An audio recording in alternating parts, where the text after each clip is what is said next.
Hello friends, welcome back to Easy EduTech and the topic for today is DC circuit analysis और ये video number part 2 है। इससे पहले एक DC circuit analysis का part 1 भी आ चुका है जो हमारे चैनल पर अवेलेबल है। उसका लिंक अगर आपने नहीं देखा वो वीडियो तो उसका लिंक आपको ऊपर आई बटन पे या फिर नीचे डिस्क्रिप्शन बॉक्स में ज़रूर मिल जाएगा। तो जिन्होंने भी वो नहीं देखा तो इस टॉपिक को क्लियर करने के लिए पहले वो वीडियो ज़रूर देख ले। उसके बाद आज हम इस वीडियो में डिस्कस करेंगे क्लासिफिकेशन ऑफ इलेक्ट्रिकल नेटवर्क्स और उसके आगे के टॉपिक्स। तो चलिए वीडियो स्टार्ट करते हैं। और सबसे पहले आज हम डिस्कस करने वाले हैं classification of electrical networks. Electrical networks are basically classified into 4 types which are based on linearity, second based on the direction of current, third based on the absence or presence of source, and fourth is based on the separability.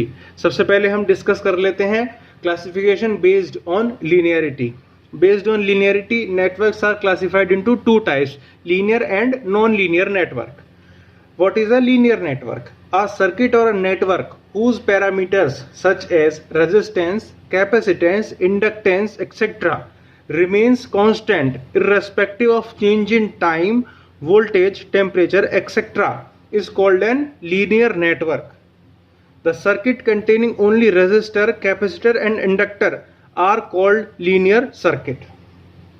And second है non-linear network. A circuit whose parameters changes with time, voltage, current, etc. is known as non-linear network.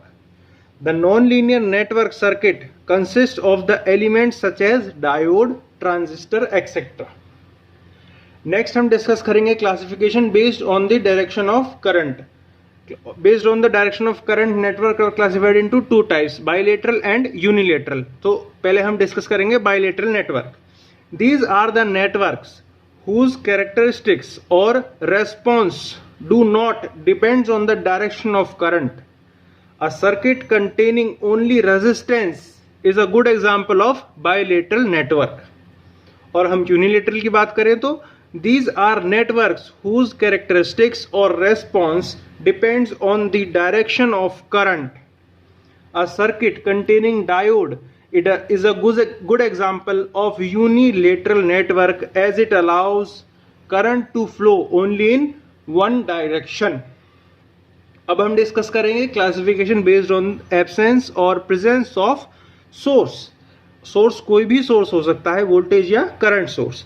तो based on classification of presence and absence of voltage source, जो हमारे network हैं वो 2 तरह के होते हैं, एक्टिव नेटवर्क और पैसिव नेटवर्क. तो चलिए डिस्कस करते हैं active network. A circuit which contains at least one energy source is called active network. The energy source can be voltage और करंट सोर्स. और वहीं अगर हम पैसिव नेटवर्क की बात करें तो a circuit which contains no energy source is termed as passive network. और लास्ट जो हमारा क्लासिफिकेशन है वो है बेस्ड ऑन सेपरेबिलिटी. इसके 2 टाइप हैं, डिस्ट्रीब्यूटेड नेटवर्क और lumped network. Distributed network, if the network elements such as capacitor, resistor, inductor are not physically separable for analysis purpose, then it is called the distributed network. The best example of such network is transmission line. Lumped network, a network in which all the network elements are physically separable for analysis purposes, is called as lumped network. All the simple electric networks are the examples of lumped network. Now we will discuss about the division of current in parallel resistors. So here is an circuit diagram.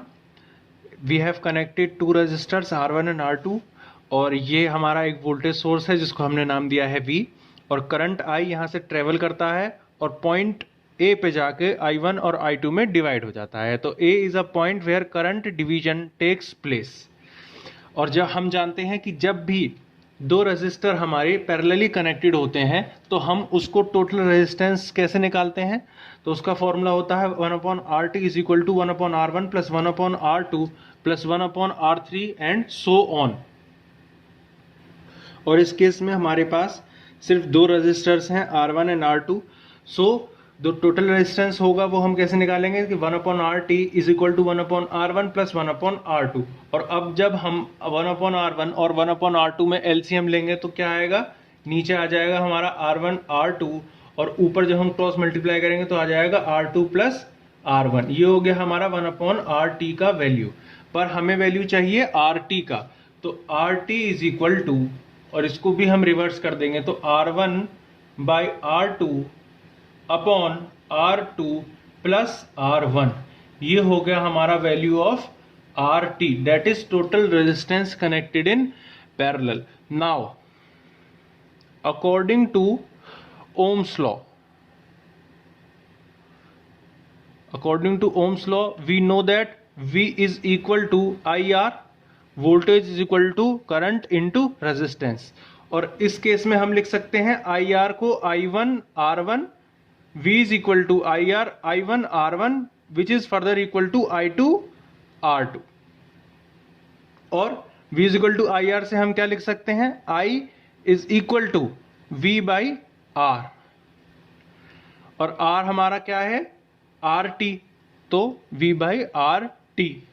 Now if I is equal to V upon RT और RT का value है R1 R2 upon R2 plus R1, और जब हम RT की value को इस equation में पुट करेंगे हमें क्या मिलेगा, I is equal to V upon R1 R2 upon R2 plus R1।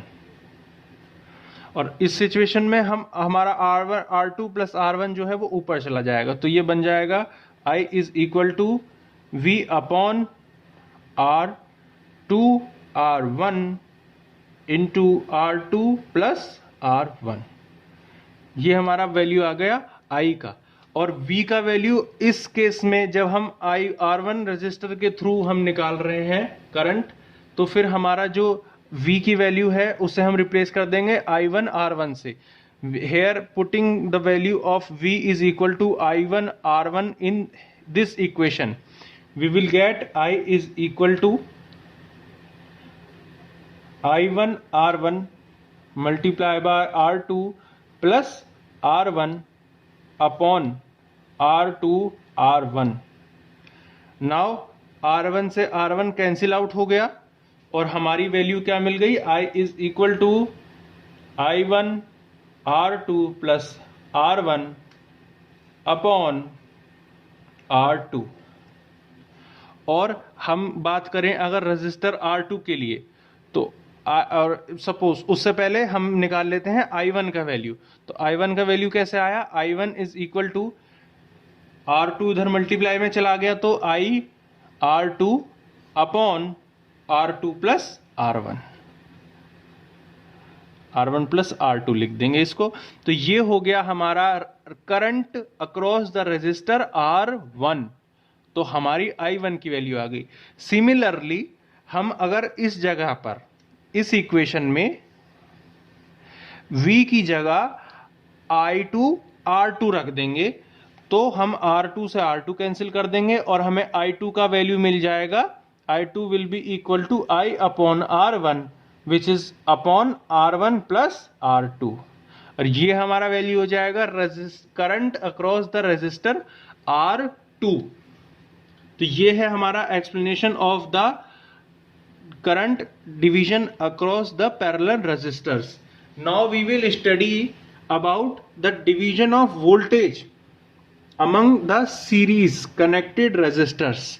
ये हमारा एक सर्किट डायग्राम है जिसमें R1 और R2 दो हमारे रेजिस्टर हैं, जिसमें एक वोल्टेज सोर्स V है और हमारा करंट का डायरेक्शन ये है, मतलब करंट ऐसे फ्लो कर रहा है इस सर्किट में। और R1 जो रेजिस्टर है उसके अक्रॉस जो वोल्टेज मिले हैं हमें वो मिल रहा है V1 R1, और जो हमारा दूसरा रेजिस्टर है R2 उसके अक्रॉस वोल्टेज मिल रहा है VR2। अकॉर्डिंग टू KVL हमने पिछले एक्सप्लेनेशन में भी देखा कि V is equal to IR होता है, और इस केस में V is equal to IR को हमने लिखा है VR1 that is this which is equal to IR1 and VR2 that is this, which is equal to IR2. But हमें क्या पता है कि according to the but total जो हमारा वोल्टेज होगा इस केस में वो क्या होगा, V is equal to VR1 plus VR2.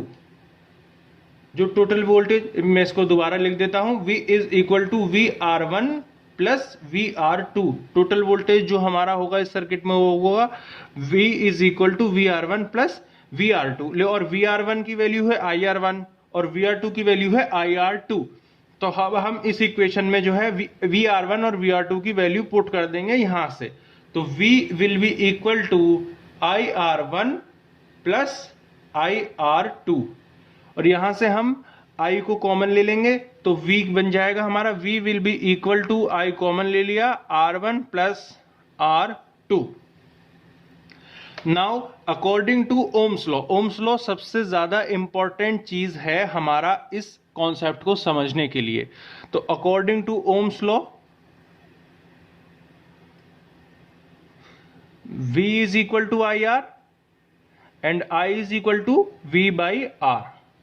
और हम जानते हैं कि जब रेजिस्टर्स कनेक्टेड इन सीरीज है, मतलब RS is equal to R1 plus R2 and so on. जब हमारे रेजिस्टर सीरीज में कनेक्टेड होते हैं तो हम उसका टोटल रेजिस्टेंस ऐसे सिंपली ऐड करके निकाल लेते हैं. तो इस केस में हमारा RS का वैल्यू क्या आ जाएगा, RS will be equal to R1 plus R2 और हम R1 और R2 का वैल्यू इस इक्वेशन में पुट कर देंगे. तो I will be equal to V by R1 plus R2. Now for resistor R1, पहले हम रेजिस्टर R1 के बारे में बात कर लें अगर, तो IR1 is equal to VR1 upon R1. I is equal to V by R और R1 की वैल्यू R, एक्चुअली हम इसको RS या R टोटल भी मान सकते हैं और R1 भी लिख सकते हैं. तो which will be equal to V upon R1 plus R2.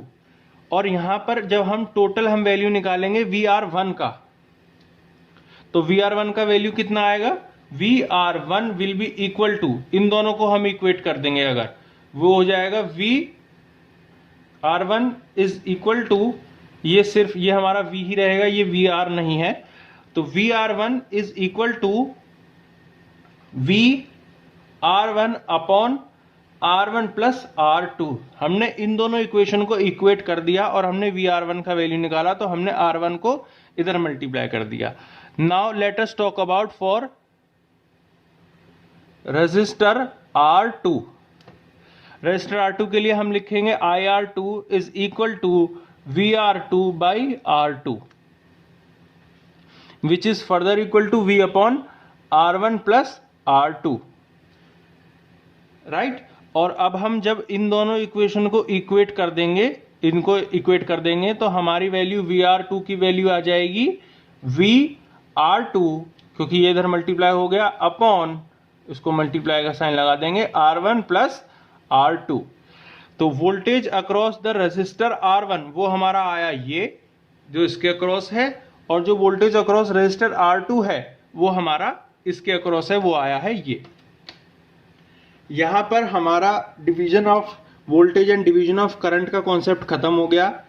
DC circuit analysis से रिलेटेड और भी बहुत सारे वीडियोस हैं जो आपको हमारे चैनल पे मिल जाएंगे, तो प्लीज़ स्टे कनेक्टेड. और अगर आपको ये वीडियो पसंद आया है तो प्लीज़ वीडियो को लाइक करें और कमेंट करके हमें ज़रूर बताएं. चैनल को सब्सक्राइब करना ना भूलें अगर आप ऐसे ही वीडियोस आगे और देखना चाहते हैं, और वीडियो को ज़्यादा से ज़्यादा अपने दोस्तों में शेयर करें और इस इंफॉर्मेशन को आगे तक पहुंचाएं. Thank you for watching.